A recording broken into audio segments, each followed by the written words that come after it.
Bonjour et bienvenue sur la Web TV du 4 de ST, la chaîne YouTube du collectif des salariés de ST Microelectronics. Jingle. Aujourd'hui, une petite pastille sur l'actualité sociale dans ST de ce vendredi 20 novembre 2020, à savoir le bilan de la séquence numéro 3 du mouvement social dans ST pour un minimum de 100 € pour tous. Il y a eu de nouveau des débrayages toute la semaine, notamment à la salle de test de Grenoble, dans les fabs de Kroll et paraît-il aussi à la fab de Rennes. À cause d'une réunion du CSE de Kroll prévue le jeudi, cette semaine, la principale journée de grève était le mardi 17 novembre 2020. La participation a été très correcte, c'est-à-dire un peu moins que celle de la séquence 2, la semaine dernière, mais équivalente à celle de la séquence 1, la semaine d'avant.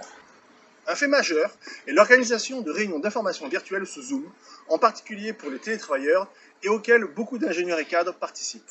On vous en parlera dans une prochaine capsule, ainsi que d'autres moyens innovants de protester contre le mépris dont fait actuellement preuve la direction de ST. Bref, à Kroll, la direction avait refusé de recevoir ensemble l'intersyndicale, et seule la CGC, qui a décidé de ne pas participer à l'intersyndicale, avait été reçue par la direction, ce qui était proprement une honte.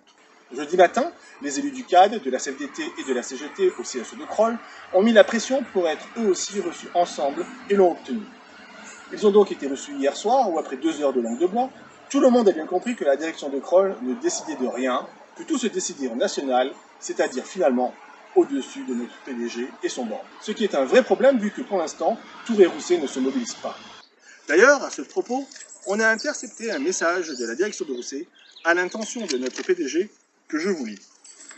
Blablabla, bla bla. Ce courrier pour vous signaler que suite à l'annonce qu'il n'y aura quasiment pas de salariés augmentés cette année, le personnel en fab est très énervé et du coup, on a battu plusieurs fois des records de production à Rousset.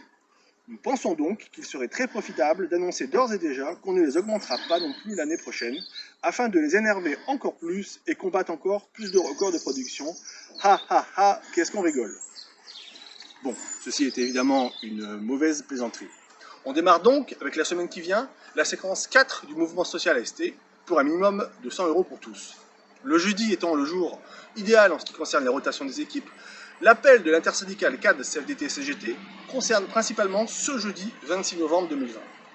A noter aussi qu'une conférence de presse de l'intersyndicale aura lieu à Kroll ce mardi 24 novembre 2020. A très bientôt.